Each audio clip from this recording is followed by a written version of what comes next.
Hola, hola. Pues bueno, bienvenidas, bienvenidos otra vez a este segundo video del primer módulo. Y pues siguiendo un poco con lo que hablábamos en el primer video, vamos a resumir este conjunto de prácticas como lo que significa en sí el yoga, lo que entendemos el día de hoy, como ritos, preceptos éticos, técnicas y actitudes que fueron desarrollados entonces en la India en estos últimos 5000 años, que es realmente una recopilación de lo que sucedió en estos 5000 años, que tienen como objetivo común la liberación y la trascendencia.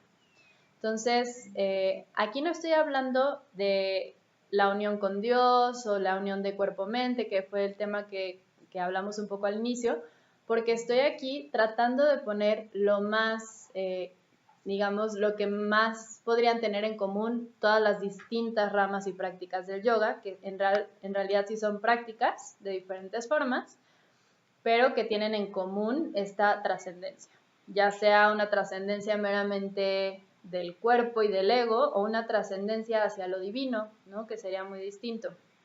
Entonces, aquí les puse, por ejemplo, esta rueda de los, digamos, 8 caminos del yoga, y vemos que hay distintas maneras, que está el karma, que está el mantra, el hatha, el kriya, bhakti, el jnana y el raya yoga, todas esas como diferentes prácticas que incluso unas de otras se oponen, se pelean y digamos, se contradicen en muchísimos aspectos físicos y también teóricos, pero que tienen en común dos cosas. Uno, los yamas y niyamas, que eso es base de todas estas prácticas y son los principios éticos y las disciplinas de purificación, que estas fueron desarrolladas por el sabio Patanjali en los Yoga Sutras. Y el otro, digamos, lo otro que tienen en común sería el samadhi o la trascendencia. Entonces, digamos que todas llevan a ese mismo lugar, que claro que le llaman de diferentes maneras, y obviamente con diferentes métodos. Entonces, lo que vamos a hacer es hablar un poco sobre los 4 principales que me interesaría que supieran, pero no vamos a profundizar tanto en ninguno de ellos, solamente en el hatha, que es lo que nos interesa hablar en este curso introductorio. Entonces, por ejemplo, tenemos aquí el primer tipo de yoga, que es Raya Yoga o el rey de los yogas. Este es una práctica dualista en el sentido de que se considera que hay un cuerpo que tiene que ser purificado en búsqueda de esta conexión o tal vez un pequeño conocimiento con esa divinidad que está lejos y fuera de mí, ¿no? Entonces, son, digamos, de las primeras ramas que existen en el yoga, son prácticas rigurosas de purificación, de meditación, de disciplina y hablan de la renuncia a la vida mundana. Entonces, también estamos hablando de los ascetas, ¿no? De las prácticas ascéticas. Y bueno, después viene el Hatha Yoga, que es este yoga de la fuerza, que es a lo que nos vamos a enfocar nosotras, que se trata de la búsqueda de la liberación en el cuerpo y con el cuerpo.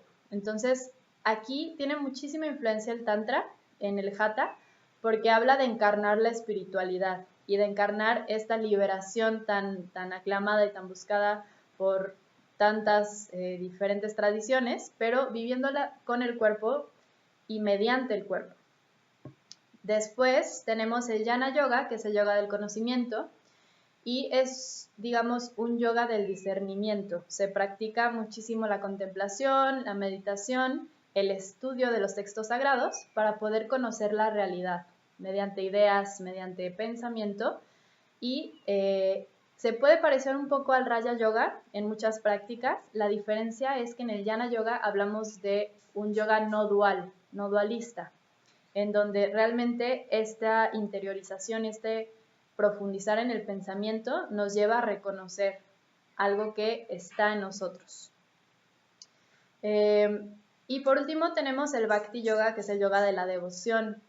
En este yoga En lugar de utilizar, por ejemplo, el cuerpo como el hatha o utilizar la mente como el jnana y el raya, están utilizando los sentimientos, el amor, dirigido obviamente hacia la divinidad, hacia algún dios o hacia Dios. Y pues tiene que ver con estas prácticas devocionales como los cantos, ofrendas, el uso del altar y todo esto que va llevando también a la misma liberación, pero desde, digamos, otra metodología, que incluso dicen que puede ser de las más sencillas para lograr esa liberación que todos buscan, porque realmente esa conexión de amor con eso que es lo divino es mucho más fácil tal vez sentir que tal vez profundizar en el pensamiento, que no puede ser para todo mundo igual, ¿no? Y también se habla de que para eso existen distintos caminos, porque tal vez a unos se les da más uno que otro, o simplemente hay una tendencia, ¿no?, a un enamoramiento con uno de los caminos más que con otro, que es en el que tú te puedes sumar o implementar, ¿no? Entonces, para profundizar un poco en el Hatha Yoga, vemos que se desarrolla a partir del año 1000 después de Cristo en adelante. Entonces, no es hasta el siglo XVI realmente hasta que hay una proliferación de lo que es el asana, como lo conocemos el día de hoy. Antes de esto, las posturas de las que se hablaban en los textos eran posturas de piso, sentadas y meditativas, o para hacer pranayama. Entonces, no estamos todavía hablando, sino hasta el siglo XVI, de toda esta práctica más conocida para nosotras y nosotros el día de hoy, que es el yoga físico, el Hatha Yoga.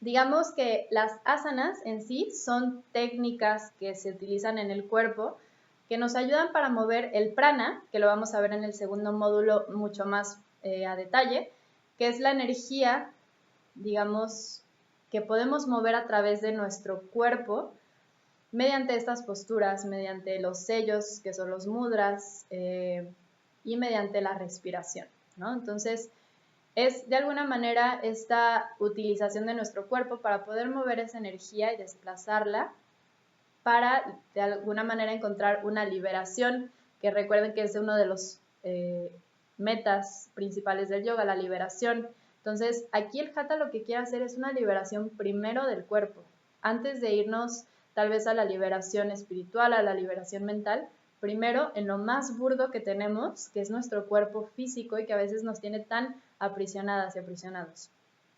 En la práctica del Hatha Yoga podemos encontrar asanas, que son posturas, significa asana asiento, y pranayama, que son técnicas del control o de expansión de respiración, así como mudras, que son estos sellos que hacemos con las manos, que vamos a ver también un poco más adelante, y mantras, el canto de mantras, ¿no? Entonces, se dice que todo esto realmente es una preparación a la meditación, ¿no? Entonces, para eso practicamos Hatha Yoga. Entonces, vemos que, digamos, uno de los propósitos más importantes o principales de esta práctica, vamos a verlo desglosando lo que significa Hatha. Ha se refiere al sol y Ta a la luna. También Ha se refiere al alma y Ta se refiere a la mente. Entonces, recuerden que todo lo que viene después o antes de la palabra yoga se refiere a la unión de los aspectos que vienen. Entonces, por ejemplo, Hatha Yoga es la unión del sol con la luna. Obviamente no el sol ni la luna como astros, sino como aspectos de nuestra psique, de nuestra energía, de nuestro cuerpo, que vamos a ver que durante el curso vamos a ir explorando un poquito más de cómo nos componen estas polaridades, ¿no? Esta parte del sol se refiere mucho al lado masculino, al lado activo que todas y todos tenemos, a ciertas partes del cuerpo, a cierto tipo de posturas, y el Ta se refiere a las prácticas más femeninas o a la energía o el principio femenino, que como vimos, esto tiene mucha influencia del Tantra, el Hatha Yoga. Entonces se hace como esa integración de estos dos aspectos en nuestro ser, ¿no? Entonces, otro de los propósitos del Hatha Yoga es el equilibrio de estos campos físico, mental y energético. Entonces, realizar como esta unión de todo tu ser para después hacer esta unión tal vez hacia lo divino o hacia otra cosa, ¿no? Y también, como les mencionaba, el Hatha realmente es una preparación para poder estar en meditación profunda, ¿no? Y para esto les pongo el siguiente esquema, que son las, digamos, 8 ramas del yoga, también desarrolladas por el sabio Patanjali en los Yoga Sutras. Y aquí, por ejemplo, me gustaría como ejemplificar de forma muy breve, porque realmente es un tema súper extenso, pero aquí iniciaríamos, por ejemplo, el primer escalón, si es que lo viéramos en forma de escalera y no como rueda, empezaríamos con los yamas, que son los principios o disciplinas externas, más como morales y éticas que tenemos que seguir, ¿no? Uno de ellos es la no violencia, otro es la verdad, el ahimsa, el satya, y todos estos principios que preparan, digamos, es en lo que se basa nuestra práctica del yoga como tal. Después vienen los niyamas, que son prácticas de purificación internas, ¿no? El tapas, el santosha, el svadhyaya, que es el estudio de uno mismo, Ishvara Pranidhana, que es la devoción o la entrega de todos tus esfuerzos hacia Dios, ¿no? Entonces, todos estos yamas y niyamas son la preparación de lo que sigue, que es el asana, que ya es la postura de meditación en un inicio. Ahora ya la conocemos como un montón, un millar de posturas de yoga. Antes, digamos, de lo que vendría a ser en este sistema de los 8 ramas del yoga, el pranayama. Entonces, primero se dominan los yamas y niyamas, después se domina la postura, el cuerpo, después se hace un trabajo con la respiración profundo y después de la respiración empezarían los últimos 4 pasos que tienen que ver con prácticas más meditativas. El pratyahara, por ejemplo, es la abstracción de los sentidos, ¿no? Entonces, antes de llamarse meditación es abstraer mis sentidos adentro de mí, ¿no? Poder concentrarlos. Después viene el dharana, que es la dharana se refiere a la concentración en un solo objeto como tal. Y después de lograr esa concentración viene el dhyana, que ya es la absorción total en la meditación, ¿no? Y después se dice que de un largo periodo de dhyana puede llegar un samadhi, que ya es, digamos, el fin total de las prácticas de yoga, que es la unión total o la trascendencia total del ser. Muy bien. Entonces, pues aquí terminamos este segundo video. Seguro surgieron muchísimas dudas, preguntas, reflexiones. Entonces, todo esto les pedimos que lo vayan escribiendo, que lo vayan masticando ustedes primero y sentirlos. ¿Qué les pasa a ustedes con todo esto? ¿Qué experiencia están teniendo a nivel tal vez muy teórico, pero que igual vale para poderlo hablar con nosotras y nosotros después? Y vayan escribiendo todo lo que van pensando y sintiendo. Y bueno, podemos irlo platicando ya en la sesión en vivo o que nos manden algunos mensajes también a lo largo de la semana para poder ir nosotros elaborando estas respuestas para ustedes que sean mucho más completas y precisas. Entonces, pues los dejo aquí con este segundo video y los invito a pasar al último de estos 3 que estamos haciendo del primer módulo. Gracias.